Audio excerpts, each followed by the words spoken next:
noite a todos.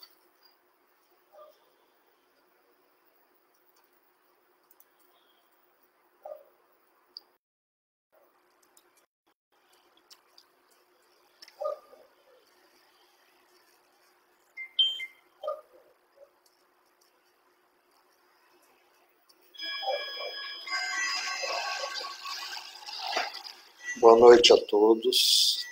Em nome da Associação Espírita Fé e Caridade, quero cumprimentá-los, agradecer pela participação de mais um evento, mais uma palestra ao vivo, e que possamos aproveitar para fazermos algumas reflexões sobre o tema proposto para a noite de hoje. Vamos iniciar, então, elevando os nossos pensamentos ao nosso Pai misericordioso,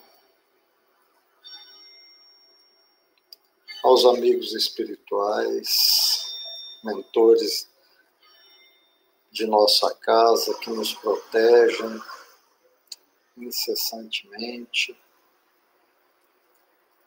acolhem esses trabalhadores, participantes desta casa,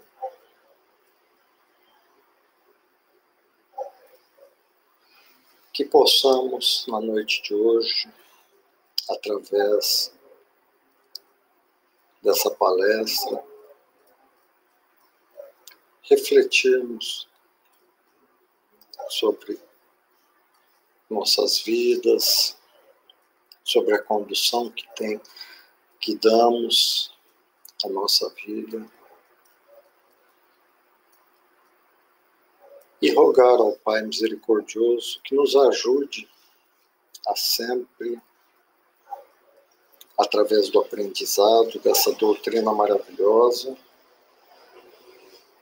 nos ajudar a superar as nossas vicissitudes e, principalmente, aprendermos e evoluirmos, darmos os passos, por pequenos que sejam, necessários ao nosso crescimento. E assim, em nome desses amigos espirituais da nossa casa que estão conosco nessa noite, em nome do nosso Mestre Jesus e nosso Pai misericordioso, nós damos por aberto a palestra da noite de hoje. Que assim seja. Bom, meus amigos, eu escolhi o tema hoje, a morte, o que nos espera, porque é uma das poucas certezas que a gente tem na vida, né? Que um dia não estaremos mais aqui nesse plano físico. Eu até coloquei esse tema, por conta de, parafraseando um livro do Richard Simonetti, que fala, cujo tema é justamente esse, a morte, o que nos espera. Que ele faz uma reflexão da segunda parte do livro Céu e Inferno, sobre as manifestações de 68 espíritos, se não me engano, 68, não me recordo agora, que se manifestaram após o desencarne. Mas o que eu quero é justamente abordar hoje sobre essa passagem, esse momento dessa passagem, desse plano físico para o plano espiritual. E a gente vai começar justamente, apesar de ser um tema que normalmente as pessoas não gostam de falar, tem medo, tem receio, até que parece que quando fala sobre o assunto parece que está atraindo, né? Mas é importante a gente ter esse conhecimento que a doutrina nos e que a gente possa, a partir daí, inclusive, ajudar, né, entes queridos, pessoas que desencarnam, sabendo de qual vai ser esse processo que ele vai passar, né, inclusive para nós mesmos, para que a gente possa, né, de forma mais tranquila, aceitar essa passagem. Para isso, a gente vai começar justamente contextualizando, vamos justamente discutir o significado, né, de morte e desencarne. Para nós, espíritas, nós utilizamos muito mais o termo desencarne. Mas, mesmo porque, em princípio, todos nós achamos que é o mesmo, né, que são sinônimos, morte e desencarne. Mas então, a partir dessa reflexão, vamos ver se realmente é isso e o que define cada um. Para isso, vamos conceituar a morte, né? A morte é o fim da vida do corpo físico. Ocorre quando o corpo naturalmente ou forçadamente não tem mais condições de se manter vivo. Então, quando ele perde o fluido vital, né, e ele passa a não ter mais condições de manter vivo. Então, essa é a morte, isso significa a morte, é apenas o corpo físico. E a morte, ela se dá num único momento, né? De repente, você perde o fluido vital, né? O corpo já não se mantém vivo e interrompe esse ciclo. Então, num momento só. Já o desencarne é um processo de desligamento do espírito, seu corpo espiritual, né, ou perispírito. Então, esse desligamento, né, do espírito do perispírito, do corpo físico, né, esse desligamento. Esse desligamento, né, ele é um processo, ele não acontece de uma hora para outra, né? E essa extinção, e o que acarreta o desencarne é justamente a extinção da vida orgânica. Então, é a extinção, é a morte do corpo físico que começa a desenvolver esse processo de desligamento, né? Essa separação, ela é uma consequência, então, desse rompimento do corpo, dos laços fluídicos, né, que se une ao corpo. Mas essa separação nunca é brusca. O fluido perispiritual só pouco a pouco vai se desprendendo, né, de todos os órgãos, e a separação só é completa e absoluta quando não restar mais nenhum átomo do perispírito ligado a uma molécula do corpo. Isso nós vamos encontrar no livro Céu e Inferno, né? Então, uma outra característica que ele nos coloca, o Kardec comenta, né, nesse mesmo livro, ele fala que esse desprendimento, ele ocorre com uma lentidão variável, né, conforme os indivíduos. Para uns, é bastante rápido, né? O momento da morte é como se fosse uma libertação para esses, né? Que a separação é rápida, né? Para outros, essa separação é mais lenta, né? E mais difícil. E quanto mais lenta, mais sofrida é para o espírito. Segundo Kardec, né, esse desprendimento menos rápido, ele pode durar algumas vezes, né, ele pode durar por algumas horas, alguns dias, algumas semanas e até mesmo alguns meses. Então, né, conforme o Kardec nos alerta, isso pode levar algum tempo. Por conta disso, dessa percepção, dessas diferenças, desses conceitos, né, a morte e o desencarne, morte como uma etapa única, né, e o desencarne como um processo, a gente pode entender tranquilamente que que é possível morrer e não desencarnar, né? Pois o desencarne é um processo, então é possível plenamente a gente morrer e não desencarnar. Já ao contrário, não é possível. Não é possível a gente desencarnar e não morrer. Por quê? Porque o desencarne, né, só começa a partir do momento da morte do corpo físico. Bom, mas se existem essas diferenças de tempo de desencarne, né, de processo, qual a diferença? Porque para alguns é rápido e outros não. O que leva, né, um desencarne a ser rápido ou não? Segundo o céu e o inferno, a causa maior ou menor da facilidade do desprendimento é o estado moral da alma. Somente isso. Então, quanto mais moralmente essa alma, quanto mais elevada for moralmente essa alma, mais rápido vai ser esse desprendimento. Quanto mais ligado às questões físicas, né, do corpo físico, das questões materiais, dos vícios, né, da questão sensual, sexual, intimamente ligada, quanto mais ligado for o espírito, mais difícil vai ser o desencarne.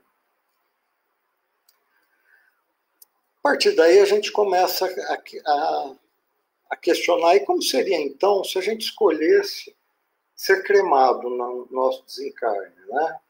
Será que isso interferiria alguma coisa? Será que o corpo iria, né, o espírito, nesse processo, se ele levar tempo, ele vai sentir o corpo físico? E a dor, né, do desencarne, o Kardec é bem claro quando ele coloca que a dor é da alma, não é do corpo físico. Então, a dor que o espírito experimenta é por conta justamente da sua ligação com o plano material. É isso que faz com que ele sinta, né, maior sofrimento, porque ele está sendo levado de uma situação que ele não queria. Né? Para ele, a vida material é que interessa, as questões materiais da vida dele é que são importantes. E ele se sente, sabe, eles passam por esse processo muitas vezes com raiva, né, não aceitando essa situação. Agora, com relação à cremação, não existe um consenso na doutrina espírita em relação, né, a se deve ser feito, se deve levar em consideração. O Leon Denis, na obra O Problema do Ser, do Destino e da Dor, né, a primeira edição dessa obra foi em 1908. Ele comenta, ele tem um capítulo que ele fala sobre a cremação de corpos, né, e ele coloca que o desprendimento mais rápido, mais brusco e violento, né, ele é doloroso mesmo para a alma apegada à terra, por seus hábitos, gostos e paixões, como a gente falou. E que essa dificuldade portanto, como esse espírito tem mais dificuldade em se desligar, ele acaba, pode sofrer, né, toda a sensação de ver o seu corpo lá sendo queimado. O irmão X também, no livro Taça de Luz, que foi publicado em 1952, também vai nessa mesma linha, que o espírito, por conta desse processo mais lento, para alguns espíritos, que deveria se esperar um tempo maior para a cremação, né? Porque para que o espírito possa se acostumar. Mas tem uma coisa que a gente tem que levar em consideração. Nessa época, não existia ainda, né, a cremação para o Ocidente é uma coisa muito mais recente. Né? Para os povos do Oriente, a cremação é uma coisa que já vem de mais séculos. Inclusive, quando eles se manifestam, tanto o irmão X como o Leon Diniz, aqui no Brasil praticamente não existia nenhum crematório, né? A partir dos anos 60, 70, especificamente nos anos 70, a Câmara Municipal de São Paulo vota, então, um projeto para que se abra o primeiro crematório no Brasil, na cidade de São Paulo. E foi mais ou menos nessa época que o Chico Xavier participou de um programa que tinha na extinta TV Tupi, né? Que falava sobre... o programa chamava-se Pinga Fogo, então ele foi convidado para participar e lá questionaram ele sobre o entendimento da doutrina sobre a cremação. E daí ele cita Emmanuel no livro Consolador, né, na questão 151, que ele fala que, nessa questão, ele fala que a cremação é importante que se dê mais tempo aos cadáveres, né, aos espíritos que desencarnaram, né, demorando mais tempo para antes de destruir as vísceras materiais. Mas até então era só isso, né, que ele comentava. E daí o Chico, durante a apresentação, ele fala que o Emmanuel se coloca novamente, informando para ele que o prazo para esse tempo deveria ser de 72 horas. E a partir disso, então, tornou-se na doutrina como o prazo razoável para que o espírito, nesse processo de desencarne, tenha tempo para ter consciência da sua nova condição, né? E não fique apegado ali às questões materiais. Inclusive, é interessante que, a partir daí, quando foi aprovado, né,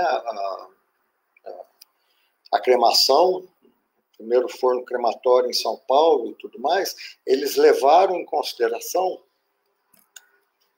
no caso de cremação de pessoas espíritas, respeitado o prazo de 72 horas, né, colocando o corpo numa câmara fria para depois de 72 horas, ele ser cremado. E eu, particularmente, tive uma experiência assim, né? Eu perdi, foi bem interessante a experiência nesse sentido, porque nós perdemos um ente querido e nós optamos pela cremação em São Paulo. E daí eu fui fazer lá junto ao crematório, né, todo o processo, e eles perguntaram qual era a religião. E daí, quando eu manifestei que eu era espírita, eles colocaram que então eles aguardariam 72 horas para fazer a cremação. Agora, a gente pode perguntar também, bom, mas né, é garantido que 72 horas é o tempo necessário? Bom, como Kardec nos coloca no seu inferno, né? Alguns espíritos podem levar semanas até meses. Daí, não tem porquê essa preocupação, se levarmos em consideração que todos nós teremos duas opções: ou seremos enterrados ou seremos cremados, né? No caso de ser enterrado, você não tem nem esse tempo, o espírito não tem nem esse tempo, né? O tempo é bem menor, é 24 horas, e você, né, eu imagino com toda certeza que traz um profundo sofrimento, né, para o espírito que é ligado à matéria, ver seu corpo sendo enterrado, né, da mesma forma, inclusive para quem é claustrofóbico, né, enterrado, cheio de terra, e depois ver todo aquele processo de decomposição dos, né, vermes e insetos consumindo o corpo. Então, de qualquer forma, nenhum dos dois casos, né, é agradável. Mas o que a gente tem que pensar é justamente, né, que o objetivo é justamente estarmos num processo mais de crescimento, né? E com certeza, se nós fizermos nossa parte, não teremos essas mesmas dificuldades. Mas temos que, na nossa vida enquanto encarnado, a gente procure fazer o melhor possível. O nosso desencarne vai ser uma consequência das nossas atitudes, né? Da vida que nós escolhemos aqui enquanto encarnados. Outro aspecto que eu gostaria de abordar também é com relação à doação de órgãos. Bom, o que a doutrina espírita, então, pensa em relação, o movimento espírita pensa em relação à doação de órgãos? O Divaldo Franco, né, ele coloca que a misericórdia divina nos confere uma organização física, né, sadia, e é válido, é justo que depois de havermos, como palavras dele, né, utilizarmos desse patrimônio, oferecermos, né, a ciência e a tecnologia para que as pessoas que vieram com problemas tenham a oportunidade de continuar a sua jornada.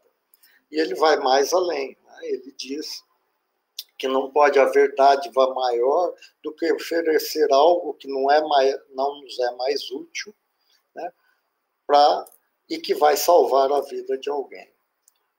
O Chico, né, nesse mesmo programa do Pinga Fogo, ele coloca que é legítimo, né, que a doação de órgãos é legítima e que não atenta às leis naturais e que, acima de tudo, é um gesto de amor. Então, a doutrina é extremamente favorável. Alguns autores espíritas colocam que esse gesto deveria ser proposto pelo próprio doador e não imposto pela família, né? Para que não cause revolta no espírito pela mutilação. Mas ainda assim,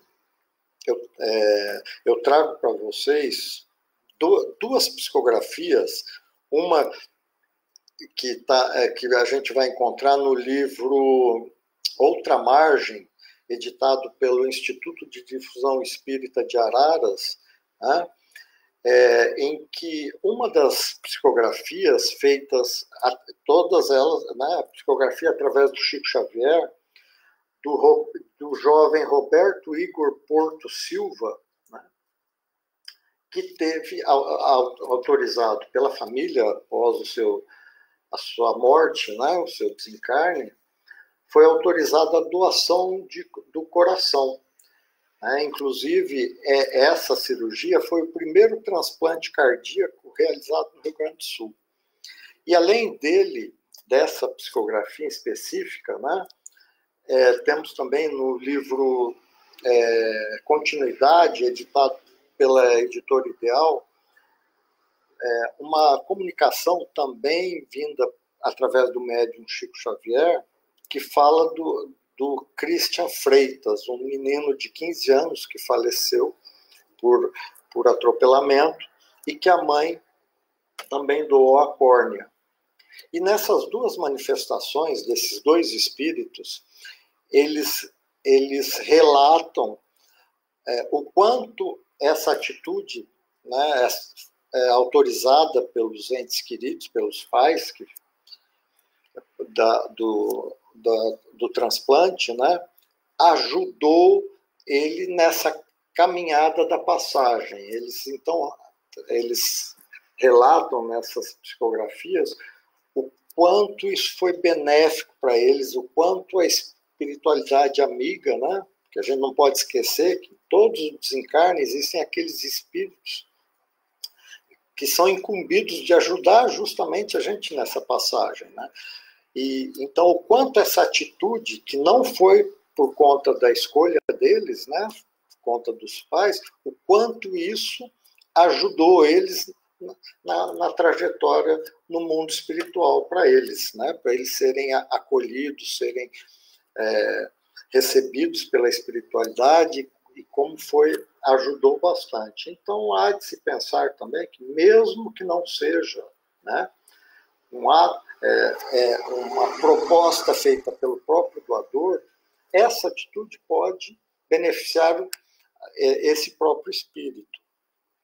Mas, de qualquer forma, é sempre interessante a gente, de qualquer forma, abordar e discutir esse tema com a família, né? Principalmente, além da doação de órgãos, a questão do transplante também. Além da doação de órgãos, a questão da cremação. Porque a gente tem que pensar que, hoje em dia, nós somos 7 bilhões de espíritos encarnados, né? Nesse nosso planeta Mãe Terra. 7 bilhões, que daqui todo mundo vivendo uma média de 70, 80 anos, que a cada 70, 80 anos serão 7 bilhões de sepultamentos, né? E o sepultamento tem todo esse processo de necessidade de preparação da terra para que o chorume, né, o líquido que sai dos cadáveres, não contamine o lençol freático. Então a gente tem que pensar que nós também somos responsáveis, né, enquanto estamos aqui, por essa Mãe Terra, né, pelas questões ambientais. Então é muito importante que a gente se discuta em família, né, partindo justamente a partir desse conhecimento que eu já promovi aqui entre a minha família uma discussão sobre se nós gostaríamos de ser cremados ou enterrados e se nós tínhamos vontade de fazer a doação de órgãos quando, no caso da gente, do nosso desencarne. Então, nós já deixamos promovemos essa discussão aqui, né, para que a gente possa, na hora do acontecido, saber de que forma proceder, quais eram as vontades de cada um, para que aqueles que ficam, possam tomar as atitudes em relação a isso. Bom, após, né, essa discussão da cremação, como é que se dá essa passagem após, né, o desligamento dos laços que unem o espírito ao perispírito, o perispírito ao corpo físico, né? O que acontece, né, com esse espírito? O que ele sente, como ele, né, por onde ele anda?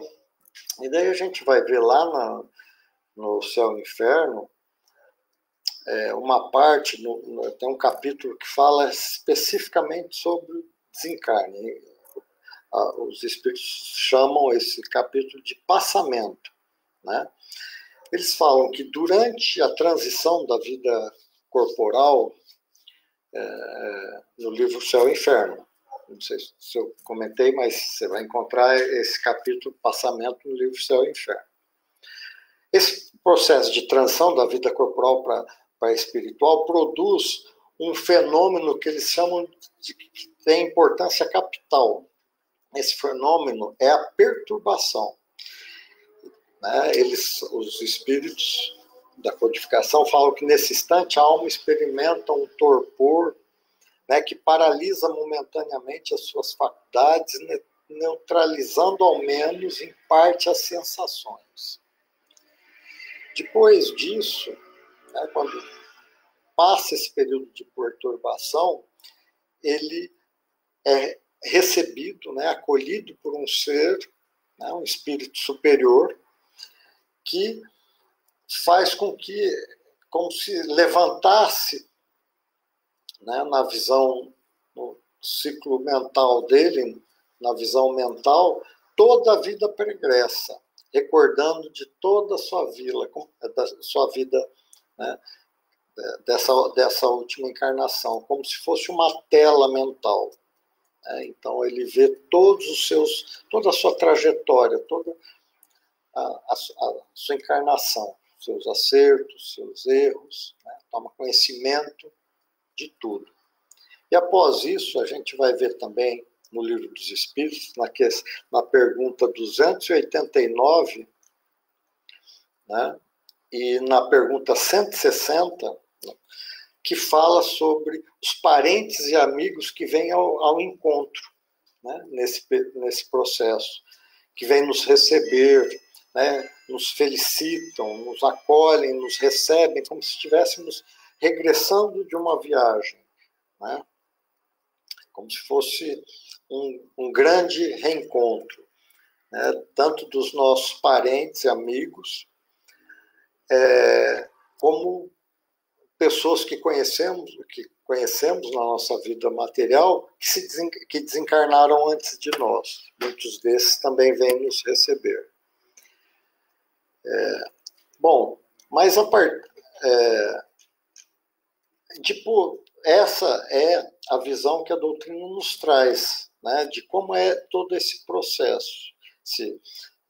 Desde depois dos nossos laços terem sido desprendidos, né, nunca rompidos, sempre desprendidos, a gente começa, então, a ter essas outras experiências, né, de ver a nossa vida toda passada na tela mental, recebendo os amigos e parentes que já desencarnaram, mas tudo isso, segundo Kardec, sempre aqueles espíritos, né, que caminharam, que conseguiram, do ponto de vista moral, evoluir, não aqueles, sabe, que se perpetuaram aqui ou que estiveram aqui nessa encarnação mais voltado para o seu individualismo e suas questões materiais. Esses continuam, né, sofrendo em todas as suas passagens.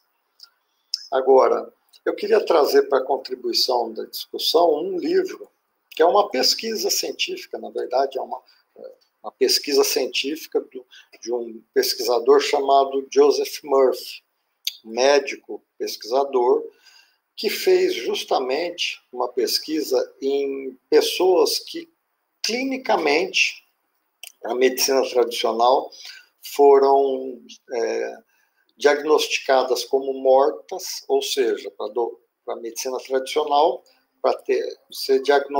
para ver o diagnóstico de morte, a pessoa tem que ter tido a morte troncoencefálica, né? Então, pessoas que tiveram morte troncoencefálica, né, ou encefálica,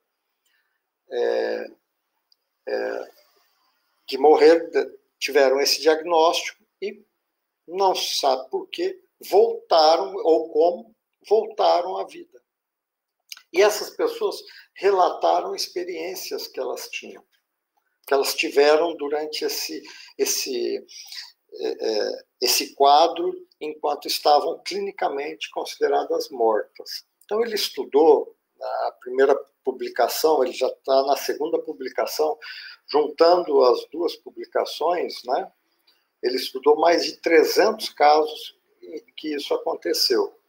E buscou, então, pesquisar quais eram os relatos, né, todas essas experiências, e a partir desse estudo ele teve algumas conclusões de como que é esse processo. E daí ele constrói uma narrativa partindo de elementos, né, dos relatos da maioria dessas pessoas, elementos que eram comuns à grande maioria das pessoas que relataram essa experiência, né? E daí ele constrói uma narrativa mostrando como seria, então, a partir desses mais de 300 relatos, como que seria todo esse processo, né, de morte e essa caminhada, né, as experiências que as pessoas teriam na vida espiritual, do outro lado, né? Daí ele constrói essa narrativa. E eu estou trazendo essa pesquisa justamente porque tem esse viés relativo ao que hoje nós estamos vendo na doutrina espírita, né? Sobre a passagem, como que a doutrina nos traz de quais as experiências que a gente tem nesse primeiro momento da passagem. Para a gente fazer um comparativo, para ver se, né, como sempre, né, como Kardec diz, da importância da doutrina sempre ser referendada pela ciência, né, para que se consolide como uma verdade. Daí, então, por isso eu estou trazendo esse livro, para que a gente possa justamente ver o que ele encontrou através da pesquisa. Então, a narrativa começa assim. Ele diz: um homem está morrendo e, quando chega ao ponto de maior aflição física, ouve seu médico declará-lo como morto. Começa a ouvir um ruído desagradável, um zumbido alto ou toque de campainhas, e ao mesmo tempo se sente movendo muito rapidamente através de um túnel longo e escuro. Depois disso, repentinamente, se encontra fora do seu corpo físico, mas ainda na vizinhança imediata do ambiente físico, e vê seu próprio corpo à distância, como se fosse um espectador. Assiste às tentativas de ressurreição desse ponto de vista inusitado, né, em que se encontra, em um estado de perturbação emocional. Que, né, nesse item dá para perceber que tem a ver com o que a doutrina fala, né, no livro do Céu e Inferno, né, que o espírito passa por um processo de perturbação. Depois de algum tempo, acalma-se e vai se acostumando à sua estranha condição. Observa que ainda tem um corpo, né? Mas um corpo de natureza muito diferente e com capacidades muito diferentes das do corpo físico que deixou para trás, que a gente identifica como perispírito. Logo, outras coisas começam a acontecer. Outros vêm ao seu encontro e o ajudam. Vê de relance os espíritos de parentes e amigos que já morreram e aparece diante dele um caloroso espírito de uma espécie que nunca encontrou antes, um espírito de luz. Este ser pede-lhe, sem usar palavras, que examine sua vida e o ajuda mostrando uma recapitulação panorâmica e instantânea dos principais acontecimentos de sua vida. Em algum ponto, encontra-se chegando perto de uma espécie de barreira ou fronteira, representando aparentemente o limite entre a vida terrena e a vida seguinte. No entanto, descobre que precisa voltar para a Terra, que o momento de sua morte ainda não chegou. Tão interessante, né?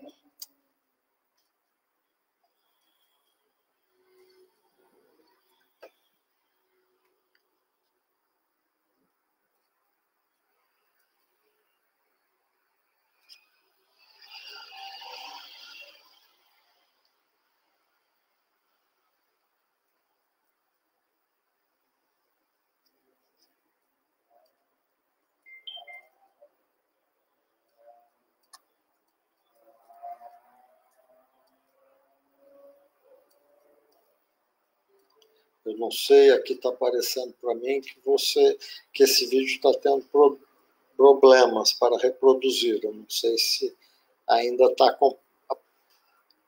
online.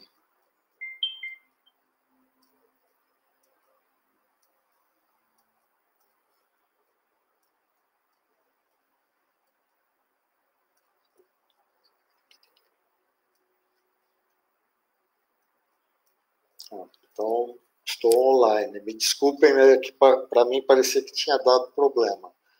Bom, continuando então. Então, a partir dessa pesquisa, a gente percebe, né, que justamente vem ao encontro do que a doutrina sempre, né, esteve aí nos trazendo, falando sobre a nossa passagem. Mas isso, uma outra dado que é muito interessante nessa pesquisa é que uma das conclusões que o Joseph Murphy chega é que essas pessoas que passaram por essa experiência tiveram uma mudança total de visão de mundo e mudaram muito a forma de se relacionar com a vida a partir dessa experiência, né? Dando mais valor, sabe, reavaliando o que realmente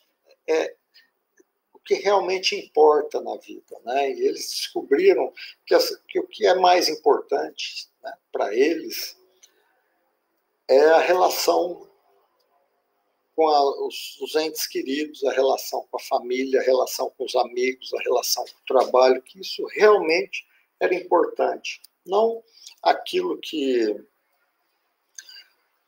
não as coisas materiais, né?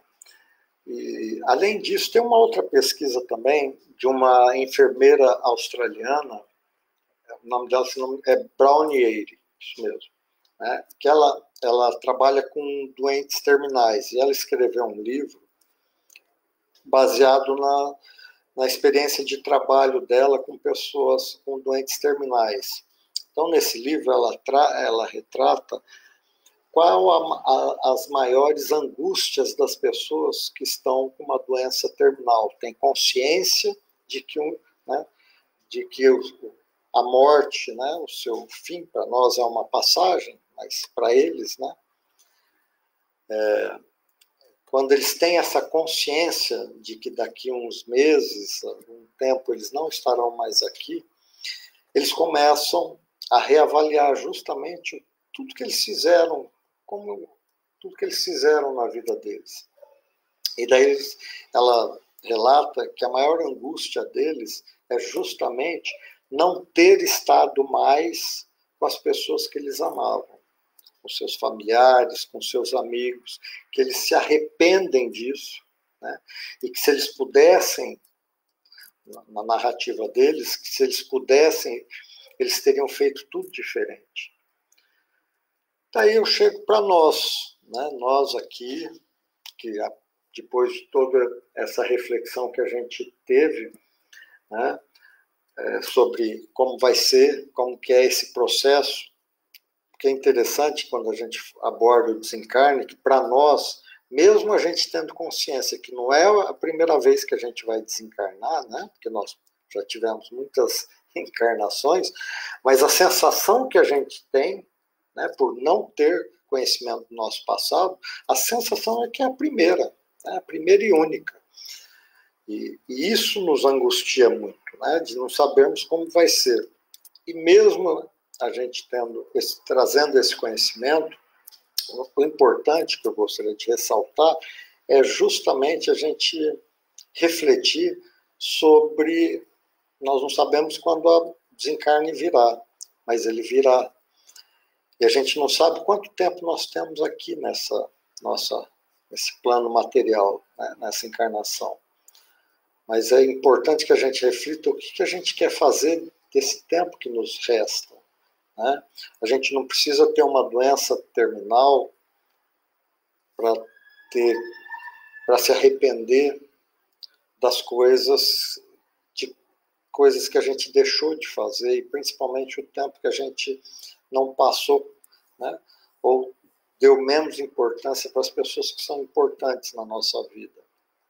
Então, essa que eu acho que é a importância da reflexão, que a gente não precisa viver essas experiências para reavaliar as atitudes e a forma com que nós estamos encarando essa nossa encarnação, para que a gente possa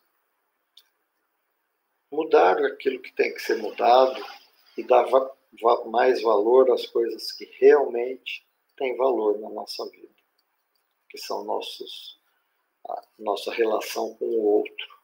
É isso que nos ajuda na nossa caminhada. Bom, é isso que eu gostaria, né, que essa reflexão nos ajudasse a encontrar o nosso rumo, a questionar se estamos tomando, né, estamos fazendo as melhores escolhas. É isso, eu agradeço a oportunidade, né?